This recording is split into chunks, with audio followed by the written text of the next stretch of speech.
जब इजराइल ने 4000 किलोमीटर दूर जाकर बंधकों को छुड़ाया बिना युद्ध किए।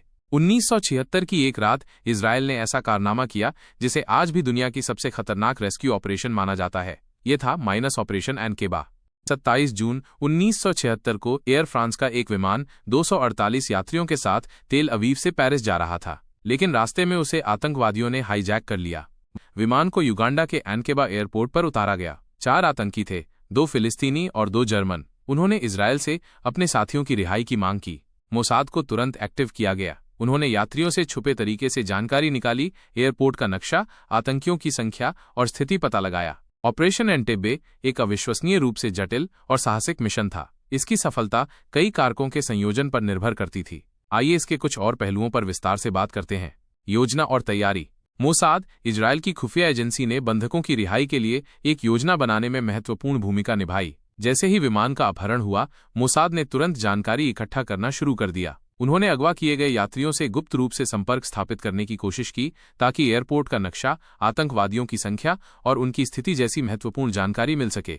माना जाता है कि मोसाद ने हाल ही में रिहा हुए बंधकों से भी जानकारी प्राप्त की थी, जिन्हें आतंकवादियों ने गैर इजरायली होने के कारण छोड़ दिया था। इन यात्रियों ने एयरपोर्ट के लेआउट और सुरक्षा व्यवस्था के बारे में बहुमूल्य जानकारी दी। इजरायली रक्षा बल IDF के भीतर एक विशेष इकाई सायरेट मटकल को इस बचाव अभियान को अंजाम देने का काम सौंपा गया। ये यूनिट अपनी असाधारण क्षमताओं और जोखिम भरे अभियानों को सफलतापूर्वक पूरा करने के लिए जानी जाती है। योजनाकारों को कई चुनौतियों का सामना करना पड़ा। सबसे बड़ी चुनौती 4000 किलोमीटर से अधिक की दूरी तय करके युगांडा तक पहुंचना और बिना किसी को पता चले ऑपरेशन को अंजाम देना था। उन्हें युगांडा के राष्ट्रपति ईदी अमीन के बारे में भी चिंता थी, जो आतंकवादियों का समर्थन कर रहे थे। कई दिनों तक गहन योजना बनाई गई। कमांडो ने एंटेबे एयरपोर्ट के एक मॉकअप प्रतिरूप पर अभ्यास किया ताकि वे ऑपरेशन के दौरान हर संभावित स्थिति के लिए तैयार रहें। उन्होंने विभिन्न परिदृश्यों का अभ्यास किया, जिसमें टर्मिनल भवन में घुसना, आतंकवादियों को बेअसर करना और बंधकों को सुरक्षित निकालना शामिल था। ऑपरेशन का निष्पादन 4 जुलाई 1976 की रात को 4 इजरायली C-130 हरक्यूलिस विमान तेल अवीव से रवाना हुए। विमानों ने अंतर्राष्ट्रीय हवाई क्षेत्र से होते हुए उड़ान भरी ताकि किसी भी रडार द्वारा उनकी पहचान न हो सके। विमानों में लगभग 100 कमांडो, चिकित्सा कर्मी और आवश्यक उपकरण थे। पहला विमान एंटेबे हवाई अड्डे पर रात लगभग 11 बजे उतरा। कमांडो ने 2 काले मर्सिडीज बेंज कारों और एक लैंड रोवर का इस्तेमाल किया, जो युगांडा के राष्ट्रपति ईदी अमीन के काफिले के समान दिखती थी। इससे उन्हें हवाई अड्डे के सुरक्षा चौकियों से बिना किसी संदेह के गुजरने में मदद मिली। जैसे ही कमांडो टर्मिनल भवन के पास पहुंचे, उन्होंने चिल्लाकर कहा, अल्लाहू अकबर, अल्लाह महान है, ताकि आतंकवादियों को भ्रमित किया जा सके। इसके बाद उन्होंने तुरंत गोलीबारी शुरू कर दी। ऑपरेशन बहुत तेजी से और कुशलता से चलाया गया। कमांडो ने टर्मिनल के मुख्य हॉल में प्रवेश किया, जहां बंधकों को रखा गया था, और आतंकवादियों पर हमला कर दिया। कुछ ही मिनटों में अधिकांश आतंकवादी मारे गए। इस अचानक और तीव्र हमले से बंधक हैरान रह गए, लेकिन कमांडो ने तुरंत उन्हें शांत किया और उन्हें बाहर निकालने की प्रक्रिया शुरू कर दी। हालांकि गोलीबारी के दौरान कुछ बंधक भी घायल हो गए। दुख की बात है कि 3 बंधक मारे गए। ऑपरेशन के दौरान इजरायली कमांडो को युगांडा के सैनिकों से भी प्रतिरोध का सामना करना पड़ा, जिन्होंने आतंकवादियों का समर्थन किया था। संक्षिप्त गोलीबारी के बाद युगांडा के सैनिक पीछे हट गए। मिशन के लीडर लेफ्टिनेंट कर्नल योनी नेतन्याहू इस ऑपरेशन में शहीद हो गए। वह इजरायल के वर्तमान प्रधानमंत्री बेंजामिन नेतन्याहू के बड़े भाई थे। उनकी बहादुरी और नेतृत्व को आज भी इजरायल में याद किया जाता है। बंधकों को सुरक्षित रूप से विमानों तक पहुंचाया गया। ऑपरेशन में कुल मिलाकर लगभग 90 मिनट लगे।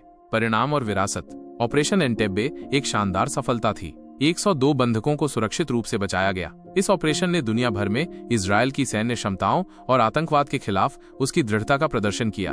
हालांकि इस ऑपरेशन की सफलता की कीमत भी चुकानी पड़ी। लेफ्टिनेंट कर्नल योनी नेतन्याहू की शहादत इजरायल के लिए एक बड़ा नुकसान थी। इसके अलावा युगांडा के साथ इजरायल के संबंध भी खराब हो गए। ऑपरेशन एंटेबे को आज भी सैन्य इतिहास में सबसे साहसिक और सफल बचाव अभियानों में से एक माना जाता है। इसकी योजना, साहस और त्वरित निष्पादन ने इसे सैन्य रणनीति के छात्रों के लिए एक केस स्टडी बना दिया है। इस ऑपरेशन ने दिखाया कि आतंकवाद के सामने झुकने के बजाय दृढ़ संकल्प और सटीक योजना के साथ उसका मुकाबला किया जा सकता है। इसने इजरायल के लोगों के बीच गर्व और एकजुटता की भावना को भी मजबूत किया। ऑपरेशन एंटेबे पर कई किताबें और फिल्में बनी हैं, जो इसकी नाटकीयता और मानवीय पहलू को दर्शाती हैं। ये घटना आज भी लोगों को प्रेरित करती है और याद दिलाती है कि मुश्किल परिस्थितियों में भी साहस और दृढ़ संकल्प से बड़ी सफलता हासिल की जा सकती है। ऑपरेशन एंटेब्बे की सफलता के पीछे कई महत्वपूर्ण कारक थे जिन्होंने इसे इतना असाधारण बना दिया। आइए उनमें से कुछ पर और गहराई से विचार करें। उत्कृष्ट खुफिया जानकारी। मोसाद ने इस ऑपरेशन की सफलता में महत्वपूर्ण भूमिका निभाई। उन्होंने बंधकों से गुप्त रूप से जानकारी निकालने के लिए अथक प्रयास किए, जिससे उन्हें एंटेब्बे हवाई अड्डे के लेआउट, आतंकवादियों की संख्या, उनकी हथियारबंद स्थिति और बंधकों को कहां रखा गया था, इसकी सटीक जानकारी मिली। यह जानकारी ऑपरेशन की योजना बनाने और उसे कुशलतापूर्वक अंजाम देने के लिए अत्यंत महत्वपूर्ण थी। माना जाता है कि मोसाद ने हाल ही में रिहा हुए गैर इजरायली बंधकों से भी विस्तृत जानकारी प्राप्त की थी। इन लोगों ने आतंकवादियों के व्यवहार, सुरक्षा व्यवस्था और टर्मिनल भवन के अंदरूनी ढांचे के बारे में महत्वपूर्ण जानकारी दी। इस प्रत्यक्ष जानकारी ने इजरायली कमांडो को वास्तविक स्थिति का बेहतर अंदाजा लगाने में मदद की। इसके अतिरिक्त मोसाद ने संभवतः हवाई अड्डे के हवाई तस्वीरों और अन्य खुफिया स्रोतों का भी इस्तेमाल किया होगा ताकि एक विस्तृत सामरिक चित्र तैयार किया जा सके। इस व्यापक खुफिया जानकारी के आधार पर ही कमांडो ने अपनी रणनीति बनाई और विभिन्न संभावित परिदृश्यों के लिए तैयारी की।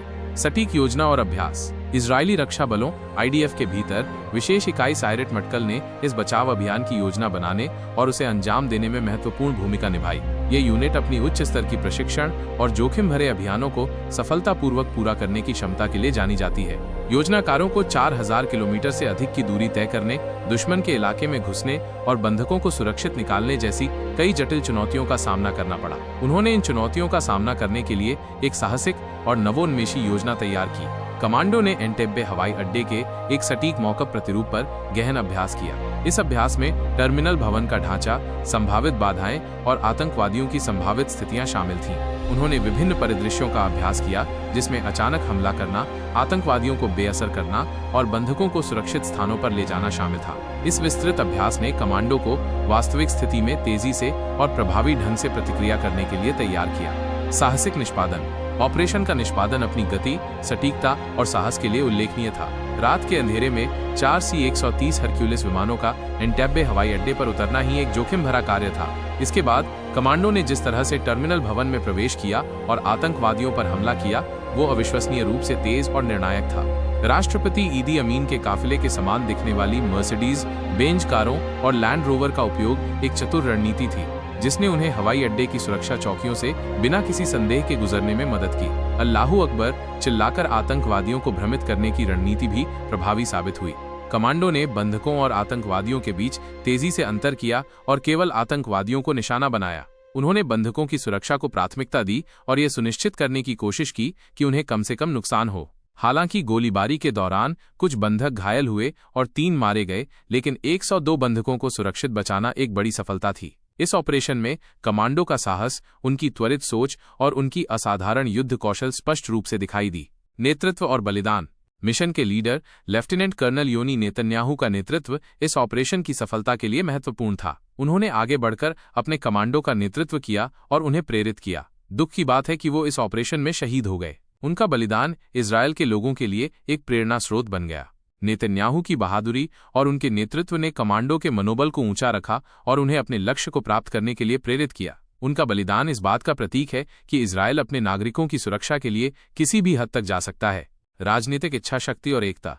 इजरायल की सरकार ने इस बचाव अभियान को मंजूरी देने में त्वरित और निर्णायक कार्रवाई की। यह राजनीतिक इच्छा शक्ति का एक मजबूत प्रदर्शन था कि इजरायल आतंकवाद के सामने नहीं झुकेगा और अपने नागरिकों की रक्षा के लिए हर संभव प्रयास करेगा।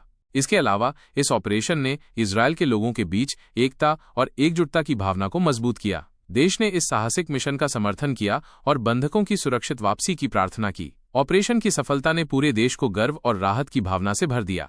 निष्कर्ष। ऑपरेशन एंटेब्बे कई कारकों के अद्वितीय संयोजन का परिणाम था। उत्कृष्ट खुफिया जानकारी, सटीक योजना, साहसिक निष्पादन, मजबूत नेतृत्व और राष्ट्रीय एकता। यह ऑपरेशन न केवल एक सैन्य सफलता थी, बल्कि यह आतंकवाद के खिलाफ दृढ़ संकल्प और मानवीय मूल्यों की जीत का प्रतीक भी बन गया। यह आज भी दुनिया भर के सैन्य और खुफिया संगठनों के लिए एक अध्ययन का विषय है और साहस, नवाचार और दृढ़ता की शक्ति का एक ज्वलंत उदाहरण है।